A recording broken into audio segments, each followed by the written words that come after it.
You're listening to Focus on Africa on the BBC World Service. I'm Bola Mosuro. Now, there's consternation in the United Kingdom among immigrant communities following the passing of a Nationality and Borders Bill that has received the thumbs up from the House of Commons. Hundreds of thousands of people have signed a petition calling for its scrapping. You see, Clause 9 of this bill allows the British government to deprive a person of citizenship without having to notify them. And it means an individual could be stripped of their British citizenship without warning. This will disproportionately affect millions of Black, Asian and minority ethnic citizens. The passing of the bill also received cross-party criticism in Parliament, while the Upper House of Lords is still to debate this bill in January. One of the groups that handed the petition to the Prime Minister at 10 Downing Street is Media Diversified. Samantha Asumadu from that body explained more. The whole bill is draconian and distressing because in the UK, at least 6 million people will be affected if it's made law. Beyond that, there's refugees, there's migrants, there's immigrants that will be affected over here. So we're talking millions of people. Nearly 6 million people in England and Wales could be eligible to be stripped of their British citizenship without warning if this bill is passed. It's gone through various stages. It started in July, and then it's gone through some readings in the House of Commons. However, it didn't become really public knowledge because they're trying to fit it under the radar, keep it in the dark until they could sneak it through, which they're trying to do at the moment. And it passed in the House of Commons just over a week ago, and it will now go to the Lords on the 5th of January. We, as a coalition of groups, including myself, I represent Media Diversified, but we've also got the Sikh Council, the Muslim Association of Britain.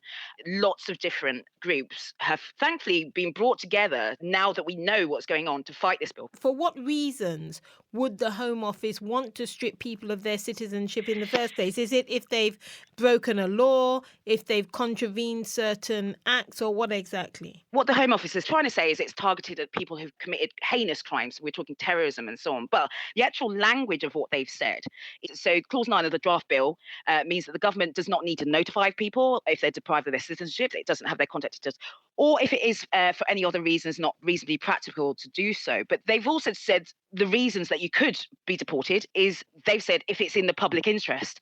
It's very vague language they've put out there, but they're saying it's about criminals. If it's then approved by the House of Lords, it's going to be debated in January. It then goes through what could be then a final stage for it to become law. Yeah, Another exactly. fear that was stated by some of those who drew up this petition is that people could be deported on the basis of they had taken part in a march, for instance. So with this bill, there is some other bills that are going on, and they're very much targeted at activists, people who agitate for change or, support things like climate change. There's so many things going on that we all protest against or find unconscionable. So on top of the Nationality and Borders Bill, they're trying to push through Parliament very quickly the police bill, Police Crime Sentencing and Courts Bill. There's a human rights review. There's lots of things coming together that are going to make it a matter of some people are going to be second-class citizens in this country. Most of those people are Black and brown people who will be made second-class citizenships if this bill goes through. What do you hope to happen with the petition that was handed into 10 Downing Street and with the march?